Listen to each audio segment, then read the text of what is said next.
آپ حضرات جانتے ہیں کہ یہ ربیع الاول کا مہینہ ہے اور اس مہینے کو نبی کریم صلی اللہ علیہ وسلم کے ساتھ خاص نسبت حاصل ہے۔ اس مہینے کے اندر آپ صلی اللہ علیہ وسلم کے تذکرے پوری دنیا میں کثرت سے سنے اور سنائے جاتے ہیں۔ اس مہینے کے اندر آپ صلی اللہ علیہ وسلم تشریف لائے تو اللہ تبارک و تعالی نے ارشاد فرمایا کہ وما ارسلناک الا رحمۃ للعالمین، فرمایا کہ اے نبی کریم صلی اللہ علیہ وسلم ہم نے آپ کو تمام جہانوں کے لیے رحمت بنا کر بھیجا۔ آپ صلی اللہ علیہ وسلم سراپے رحمت بن کے آئے، اس قدر رحمت لے کر آئے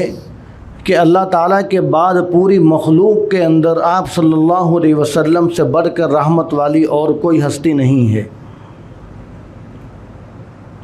آپ سراپے رحمت ہیں۔ آپ صلی اللہ علیہ وسلم اپنوں کے لیے بھی رحمت بن کر آئے، غیروں کے لیے بھی، دشمنوں کے لیے بھی رحمت بن کے تشریف لائے، انسانوں کے لیے رحمت بن کر آئے، جانوروں کے لیے بھی رحمت بن کر آئے۔ کائنات کی کوئی ایسی چیز نہیں ہے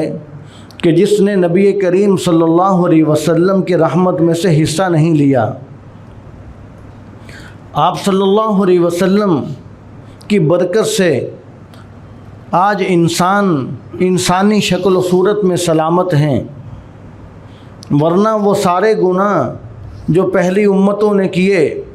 اللہ تعالیٰ نے ان کو بندر اور خنزیر بنا دیا، ان کی شکلیں بگاڑ کر رکھ دیں۔ آج وہ گناہ اس امت کے اندر بھی ہو رہے ہیں، لیکن آج اگر ہمیں لوگ انسانوں کی شکل میں نظر آتے ہیں تو وہ صرف اور صرف نبی کریم صلی اللہ علیہ وسلم کی رحمت کے صدقے سے نظر آتے ہیں۔ اگر آپ صلی اللہ علیہ وسلم کو درمیان سے نکال دیا جائے تو کوئی انسان نہ رہتے۔ جس کو کسی نے کہا کہ دنیا سیپ محمد موتی صلی اللہ علیہ وسلم، اس بن دنیا کیسے ہوتی صلی اللہ علیہ وسلم، گر نہ ہوتا آمینہ جایا امت کا غم کھانے والا، خلقت میٹھی نیند نہ سوتی صلی اللہ علیہ وسلم۔ آج اگر خلقت میٹھی نیند سو رہی ہے اور آج اگر انسان اپنی انسانی شکل و صورت میں سلامت ہیں تو وہ نبی کریم صلی اللہ علیہ وسلم کی رحمت کا صدقہ ہے۔ اور صرف انسان ہی نہیں، جانور بھی اس بات کو جانتے تھے کہ یہ ہستی ہمارے لیے بھی رحمت بن کے آئی ہے۔ ایک اونٹ آیا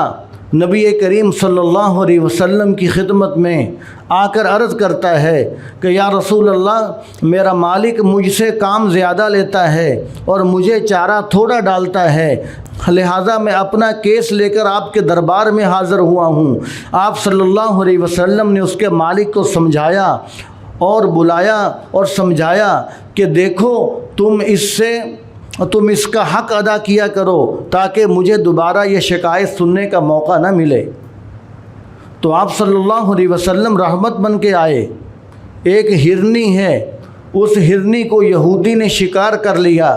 آپ صلی اللہ علیہ وسلم قریب سے گزرے، وہ ہرنی نبی کریم صلی اللہ علیہ وسلم کو دیکھتی ہے اور سمجھ گئی کہ یہ وہی ہستی ہے کہ جو میرے لیے رحمت بن کے آئی ہے۔ وہ ہرنی آپ صلی اللہ علیہ وسلم سے کہنے لگی کہ یا رسول اللہ، یا رحمت للعالمین، اس یہودی کے ہاں میری سفارش کر دیجئے کہ پہاڑ کے پیچھے میرا بچہ بھوکا ہے، میں اس کو دودھ پلانا چاہتی ہوں، میں اپنے بچے کو دودھ پلا کر دوبارہ اس کے پاس آ جاؤں گی۔ آپ صلی اللہ علیہ وسلم نے یہودی کو سفارش کی۔ یہودی نے کہا کہ میں نے تو بڑی مشکل سے اس کو شکار کیا ہے، میں کیسے اس کو چھوڑ سکتا ہوں؟ آپ صلی اللہ علیہ وسلم نے فرمایا کہ میری ضمانت ہے،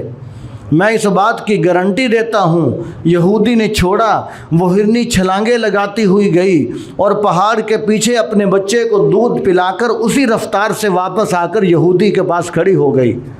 جب یہودی نے یہ منظر دیکھا کہ اس کی بات تو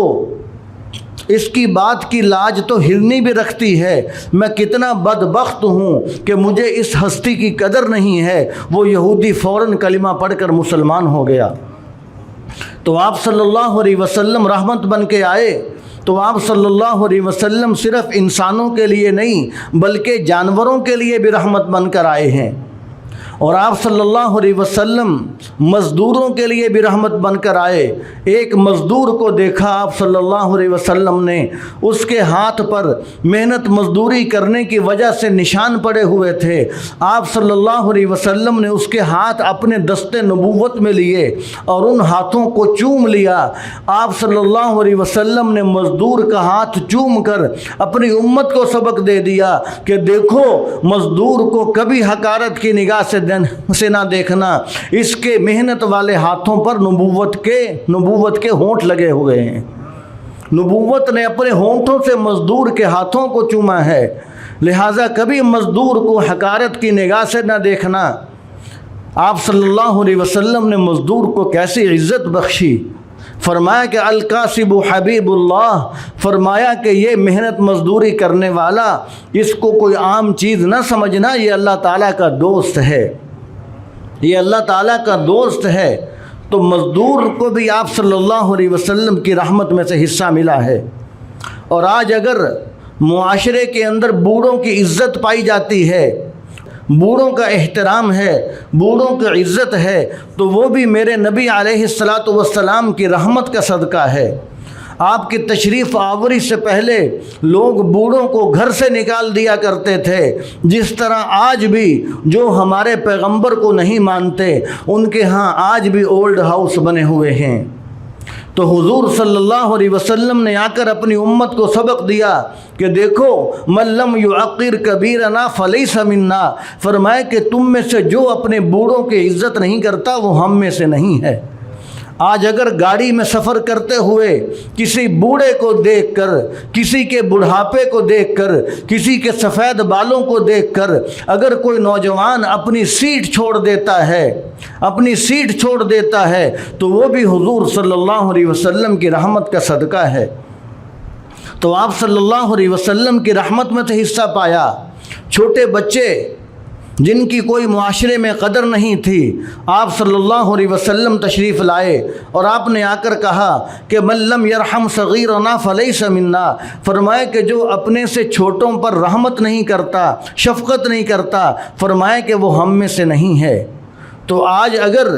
لوگوں کے دلوں میں بچوں کے لیے رحم ہے، بچوں کے لیے ترس ہے، تو وہ بھی نبی کریم صلی اللہ علیہ وسلم رحمت دو عالم کی رحمت کا صدقہ ہے۔ اور آج اگر معاشرے کے اندر ایک بہن کو مقام حاصل ہے تو وہ بہن کو مقام کیسے ملا؟ وہ حضور صلی اللہ علیہ وسلم کی رحمت کے صدقے سے ملا ہے۔ آپ صلی اللہ علیہ وسلم تشریف فرما ہیں، آپ کی رضائی بہن حضرت شیمہ جو کہ حضرت حلیمہ کی بیٹی تھیں، حضرت حلیمہ کا دودھ حضرت شیمہ نے بھی پیا، نبی کریم صلی اللہ علیہ وسلم نے بھی پیا، تو وہ اس اعتبار سے دودھ شریک بہن تھی آپ صلی اللہ علیہ وسلم کی۔ جب حضور کے دربار میں آئی ہیں تو آپ صلی اللہ علیہ وسلم نے اپنی مزمل والی چادر، اپنی مدثر والی کملی زمین پر بچھا دی اور زمین پر بچھا کر کہا کہ میرے صحابہ، میری بہن سے کہو کہ میری چادر پر چل کر آئے اور میری چادر پر آ کر بیٹھے۔ میں اپنی امت کو سبق دیتا ہوں کہ اگر دنیا کے اندر پوری امت کے بہنوں کو اگر عزت اور مقام ملا ہے تو وہ میری رحمت کے صدقے سے ملا ہے۔ تو آپ صلی اللہ علیہ وسلم نے اپنی بہن کو عزت دے کر، اپنی رضائی دودھ شریک بہن کو عزت دے کر اپنی امت کو سبق دے دیا کہ دیکھو، بہنوں کو عزت اور وقار دینا۔ میں مزمل اور مدثر والی چادر، اپنی کملی میں اپنی بہن کے قدموں کے نیچے بچھا رہا ہوں، لہٰذا کہیں یہ نہ ہو کہ بہن کی شادی ہو جائے اور بہن شادی کے بعد تمہارے گھر ملنے کے لیے آ جائے، تم اپنی بیوی کے پیچھے لگ کر، لوگوں کے پیچھے لگ کر تم بہن کو بوجھ محسوس نہ کرنا، تم بہن کو بوجھ محسوس نہ کرنا۔ اگر تمہارے